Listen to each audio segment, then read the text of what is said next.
Aquí en Abrázame Poesía, hola, ¿cómo están ustedes? Aquí desde Buenos Aires. Hoy tenemos como invitada a Rosela Di Paolo, que está en Lima, Perú. Muchas gracias, Rosela, por estar aquí con nosotros. Gracias, Silvia, por la invitación. Bueno, estamos delante de una gran poeta, una poeta que ha recibido un premio en el 2020, un reconocimiento a toda su trayectoria, premio Casa de Literatura Peruana. Desde ya, felicitaciones por ese reconocimiento, que ha llegado a una obra que tiene ya toda una trayectoria. Por lo tanto, una pregunta que siempre hago: ¿cómo comenzó todo con la poesía? Bueno, en mi caso, a los 14 años, la poesía a los 14, porque yo ya escribía cuentos cuando era más pequeña, ¿no? Pero a los 14 fue la irrupción, ¿no?, de la poesía. Por casualidad, yo estaba caminando por un pasillo del colegio, un corredor, y había un afiche, ¿no?, donde aparecía un pequeño poema de Martín Adán, un poeta muy querido en el Perú, ¿no?, que se llamaba El Sol, ¿no? Empezaba diciendo: el sol brincó en el árbol, después todo fue pájaros, lejos, aquí llovía, ¿no? Entonces me quedé así, ¿no? Y, y sentí como un mareo, o sea, dije: aquí sí se puede estar. O sea, fue como hablan a veces los místicos, los religiosos, ¿no? Del llamado, ¿no? Así. Tenía yo 14 años, ¿no? Entonces me quedé completamente sorprendida. Y después, en una clase de literatura, tuvimos una excelente profesora de literatura. eh, Analizamos un poema de otro poeta peruano, que era Javier Sologuren, ¿no? Un poeta de la generación del 50, la misma generación de Blanca Varela, de Jorge Eduardo Eyelson, ¿no? Entonces, Sologuren tenía un pequeño poema que se llamaba Árbol, ¿no? Entonces, también ese poema, ¿no?, me suscitó así una serie de emociones, ¿no? Que ya había abierto el poema de Martín Adán. Así empezó, ¿no? Claro. Y digamos, el lenguaje poético particular, ¿no?, y esto de pensarse como un medium, ¿no?, como un intermediario de un lenguaje superior. ¿Cómo fue tu formación, las herramientas que fuiste adquiriendo a lo largo de tu evolución como poeta? Claro, a mí siempre me gustó leer, ¿no? Desde muy pequeña. Por ejemplo, en mi casa estábamos prohibidos de ver televisión de lunes a viernes, ¿no? Entonces, mi mamá y mi papá, ¿no?, nos prohibían ver tele, ¿no? Entonces, o jugar en el jardín o leer, ¿no? Entonces, yo no lo sentí como una, digamos, como una intromisión o una cosa así, al contrario, ¿no? Yo en esa época era fanática de Julio Verne, entonces me pasaba todas las tardes, no sé en qué momento hacía las tareas, pero seguramente las hice, ¿no? Pero leyendo a Julio Verne, ¿no? Entonces me leí todo lo que te puedas imaginar de Julio Verne, lo leí, por ejemplo, ¿no? Entonces no era un comienzo poético, era un comienzo más bien narrativo, ¿no? Entonces, incluso yo me soñaba con ser una novelista, ¿no? Y sin embargo, fíjate, a los 14 me toca la poesía, ¿no? Y, y ahí me quedo, ¿no? Ahí me quedo en realidad, no he tratado de meterme por la prosa, salvo en ocasiones en que, por ejemplo, he escrito cuentos para niños, ¿no? Porque me han pedido, pero no porque naciera de mí, ¿no? O sea, de mí nace la poesía, eso es lo que primero viene, ¿no? Ujú. Entonces, eso, así fue mi comienzo, ¿no? Y bueno, aquí sigo, ¿no? O sea, tantos años después y uno sigue en lo mismo y eso quiere decir que fue importante el primer momento, ¿no? Claro, como si bien decís, esa revelación. ¿Y Sí, qué características crees que tiene el lenguaje poético? eh, que tiene el lenguaje poético con respecto a otros lenguajes? es la rareza, es como si cada una de las palabras, ¿no?, cada signo de puntuación brillara por sí mismo, ¿no? Entonces, tiene un enfoque, como decía Mark Strang, ¿no? Es un poeta canadiense que me gusta mucho, Sí, ¿no? Y tiene un texto donde habla justamente sobre la diferencia entre cualquier texto y el texto poético, ¿no? Entonces, como que la poesía crea su propia autoridad, ¿no? Nada de lo que está diciendo el poema ya se conocía de antes, no, el único que lo sabe es el poeta, ¿no? claro. En cambio, dice que en la prosa, por lo general, ¿no? Muchas cosas que se dicen ya, ¿no? Alguien se acercó a la puerta, la abrió y salió a la calle para irse a tomar un café con los amigos. ¿Ve? Todo eso se puede decir en prosa, ¿no? Entonces, en cambio, la poesía de pronto crea un espacio insólito, ¿no? Que tienes que acercarte con atención, con amor, ¿no? Con respeto, pero a la vez también con alegría, ¿no? Porque es una manera de darle la vuelta al mundo, de sacarle la vuelta al mundo, ¿no? Una cosa así, sí.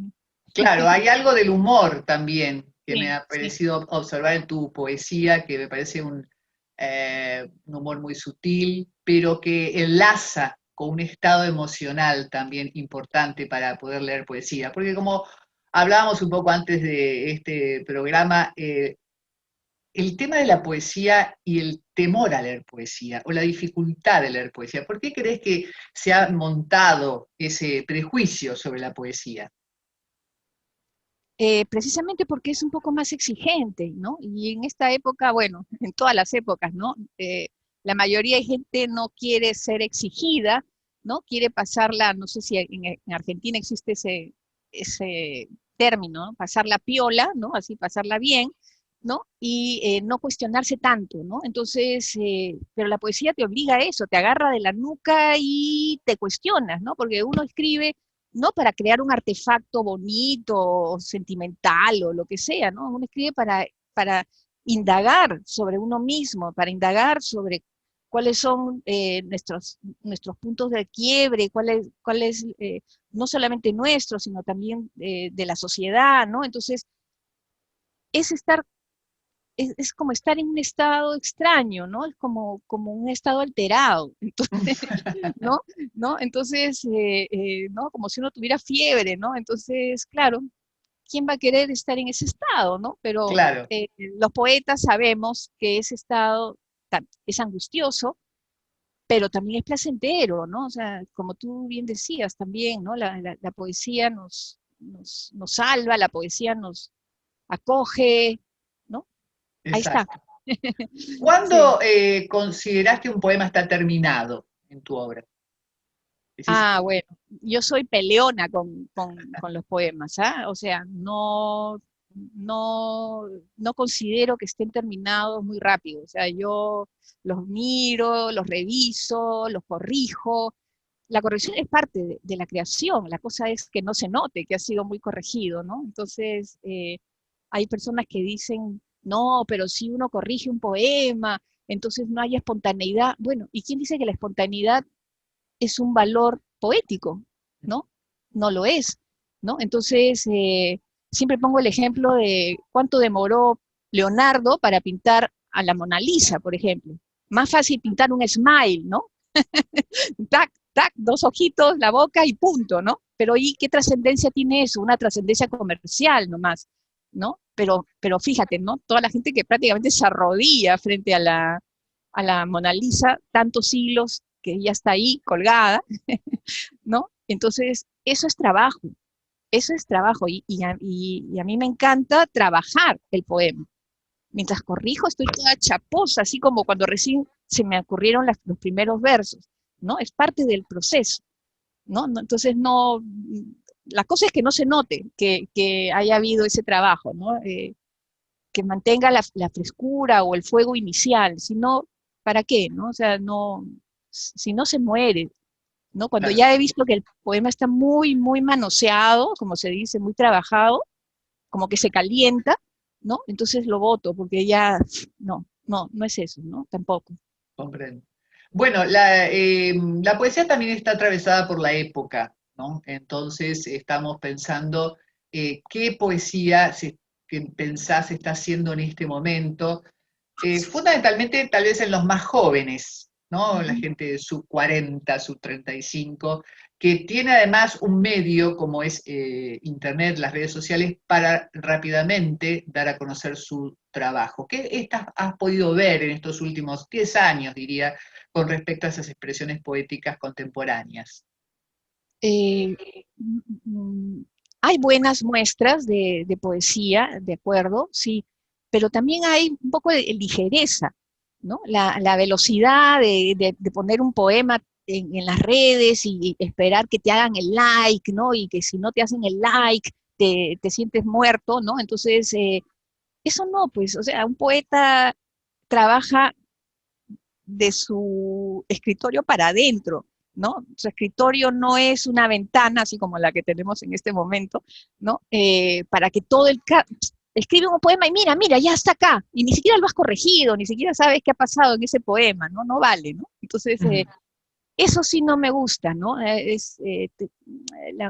veces las redes, eso, y mucha gente la engañan, ¿no? Porque inmediatamente, ay, qué bonito, de repente ni han leído, ni han entendido, ¿no? Ya, listo. Entonces, no es la mejor plataforma, digamos, ¿no? O sea, para mí, para empezar, yo tengo que leer poesía en libros, ¿no? Entonces, la plataforma virtual me distrae, no es lo mismo.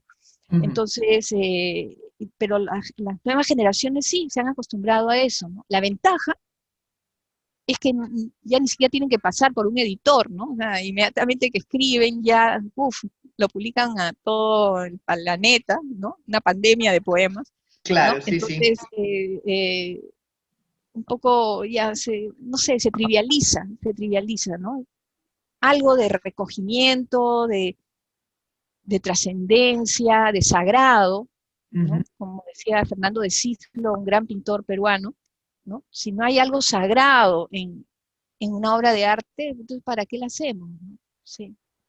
Y no en un sentido religioso, sagrado en un sentido de que trascienda, ¿no? De que por lo menos esté más de 10 años vigente, ¿no? Claro. Ese, Sí, bueno, la conexión espiritual también que produce, como decíamos antes, un poema como una suerte de oración de mantra, un poema escrito con profundidad, produce ese estado de asombro, ¿no? Como sí. ejerce también lo divino.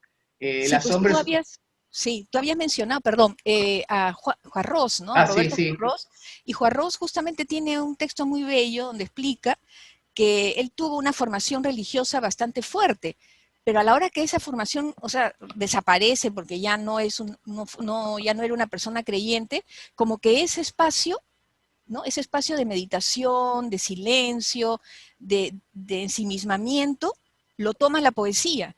Entonces ya como que dentro de él ya había habido un espacio lo grande, ¿no? Para esa dimensión llamémosla espiritual o qué sé yo, ¿no? Sí, sí, sí. Entonces, sí, a mí me parece interesante esa posición porque creo que es cierto, ¿no? Creo que es cierto, sí, Sí, sí, claramente. Bueno, él ha sido es una reflexión filosófica, ¿no? Como la buena poesía es una reflexión filosófica sí, sobre los sí, aspectos de la vida. Son como sí, suerte de manuales sí, de reflexión para la vida. Alguien decía, bueno, tenemos manual para la licuadora, pero no tenemos manual para vivir. Y ¿no? bueno, ha sido como... Exacto, sí. y Nadie la nace con las instrucciones debajo del brazo, ¿no? Pero un ¿No? libro poético abajo del brazo vendría bien. Entonces, Ah, eso por sí, ejemplo, yo a claro, Juarro lo he usado en algunos momentos de mi vida, abrirlo así azarosamente. claro. Y como siempre pasa con los buenos, parece que el poema te lo escribió en ese momento para vos. Sí, como el I Ching, ¿ah? ¿No? ¿No? Algo así. Exactamente, Sí. exactamente. Así que bueno, ¿en qué estás trabajando ahora en la nueva producción? ¿Cómo es tu actividad en este momento?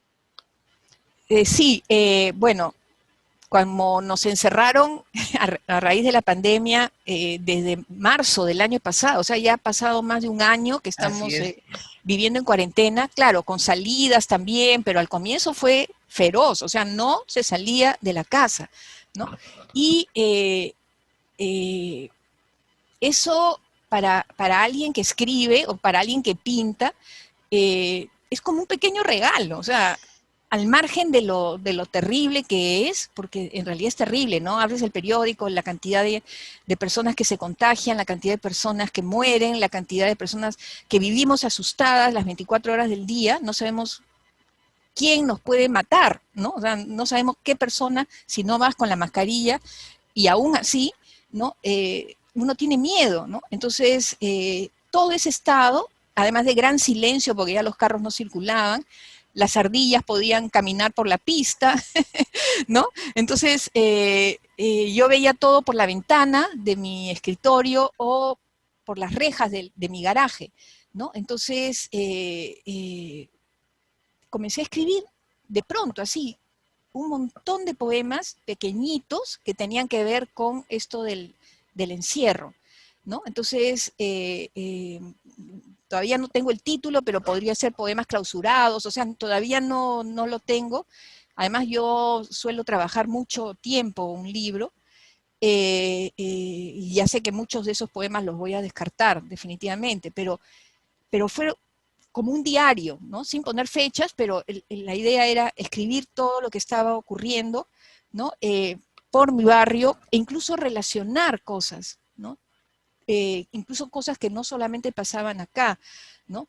¿Te acuerdas cuando mataron a este afroamericano, Ujú. George Floyd, ¿no? Sus últimas palabras fueron, no puedo respirar, no puedo respirar, ¿no? Y yo escribí un poema con esas palabras, porque es lo que está pasando en el Perú, no hay oxígeno, la gente se está muriendo porque no puede, primero que ya no quedan camas UCIs, y no quedan y no hay oxígenos, entonces eh, la gente se muere seguramente con esa sensación de no poder respirar. Entonces, de pronto algo que había ocurrido en Estados Unidos se puede asociar con algo que está ocurriendo acá, las 24 horas del día, porque no hay balones de oxígeno, ¿no? Ujú. Entonces, la gente dice, la vacuna, sí, pero más inmediato que la vacuna es que haya balones de oxígeno, ¿no? Entonces, no poder respirar, ¿no? Es de lo, Ujú. qué angustioso es eso, sí. Sí, obviamente que sí. Una última cosita, porque hablaste de algo pequeñito y sé de tu relación con los haikus, que Ah, también sí, son sí. objeto de mi atención y de mi aprecio. ¿Cómo ha sido tu relación con la escritura haiku y qué te ha aportado a tu escritura como poeta? Contención, contención, ¿no? Tú me preguntabas también cómo veo yo la poesía de los jóvenes. Creo que hablan mucho. Yo creo que hablan mucho. Confunden poesía no sé, con crónica personal, con autoficción, ¿no? Ya se van para otros caminos. Entonces, yo creo que la poesía es básicamente síntesis, ¿no? Y eso, aunque yo, bueno, sí he escrito algunos haikus, sí, y incluso en esta temporada así de estar encerrada, ¿no? También, ¿no? Mis 3 pequeños versos, ¿no? Así como estar más encerrada todavía, ¿no? Me enseñan eso, ¿no? A contenerme. Tú dirás, bueno, ¿y por qué tienes que contenerte? Porque sí, porque no me gusta el parloteo en la poesía, no me gusta, ¿no? Entonces hay poetas que me cansan, o sea, empiezo y, no, o sea, no, demasiado rollo, ¿no? No sé si ustedes dicen así, Ah, sí, ¿no? sí, sí. ¿No? Mucho rollo, mucho Mucho rol. floro, ¿no? Chamullan mucho, ¿no? Eso también. ¿No? Y entonces yo digo, no, la poesía tiene que ser algo más fresco, más inmediato, aunque se haya trabajado, pero justamente, ¿no? Eso es lo bello, ¿no? Que no parezca que se ha trabajado, ¿no? ¿No? Por Comprendo. ejemplo, un ejemplo que siempre les pongo a mis alumnos, porque yo estoy dictando talleres, ¿no? Así de manera virtual, ¿no? Talleres de poesía, ¿no? Les pongo siempre ejemplos, ¿no? Por ejemplo, ¿no? Vuelvo irritado, mas luego en el jardín, el joven sauce, Mm. ¿no? Entonces, se queda primero que no entiende qué pasa, ¿no? O sea, tanta cosa por esto, ¿no? Pero ahí está, ¿no? O sea, ni siquiera usa la palabra me tranquiliza, me calma, no es necesaria, ¿no? ¿Por qué? Porque al decir más o pero, depende de la traducción, ¿no? Vuelvo irritado, pero luego en el jardín el joven sauce, ¿no? Entonces, quiere decir la serenidad, la paz, ¿no? Hay gente Bueno, que me pregunta, me hace recordar un poema de Juarros que termina diciendo, ser no es comprender. claro, pasa por Y, otros caminos, ¿no? Sí, claro. Es como, ¿no? Así uno se llena claro, de una sensación, se ha ¿no? vuelto tan racional nuestra cultura, tan Exacto, positivista, tan exacto. objetiva, tan hacer producir resultados, Horroroso que eso, ¿no? Sí, sí, como que ser no es comprender, como por eso es ser. Entonces, y sí. creo que la poesía claramente nos acerca a esa parte que creo que estas épocas, para los que han podido tener oportunidad de encontrarse con ese ser, la poesía ha ayudado mucho, en sus diversas formas, ¿no es cierto? La música, Sí, la pintura, pero la forma poética del lenguaje ha ayudado mucho a recordar quiénes éramos. sí, sí. Así es que, Por eso bueno, cuando Descartes decía, ¿no? Pienso, luego existo, no no, solamente es pensar, ¿no? claro, Claro, exactamente. es Pero bueno, también, viste que hay mucha revisión sobre Descartes. Parece que no fue que lo dijo tan así. De todas sí, formas, claro, sí, sí. fue un gran filósofo, como los grandes temas definen a los grandes filósofos, ¿no? Claro. Eh, Roselia, muchísimas gracias, pero muchas gracias por este encuentro, por tu tiempo, por esta conversación que nos une en algo que nos hace encontrarnos como seres humanos. Muchísimas gracias. A ti, gracias. Este espacio es para vos, para lo que quieras anunciar, comentarnos alguna nueva publicación y nuevamente muchas felicitaciones por tu reconocimiento en tu país. Gracias, muy amable. Gracias, Silvia. Un Bueno, gusto. muchísimas gracias. Nosotros nos despedimos aquí con Roselia Di Paolo y nos volvemos a ver cuando ustedes quieran. Muchas gracias.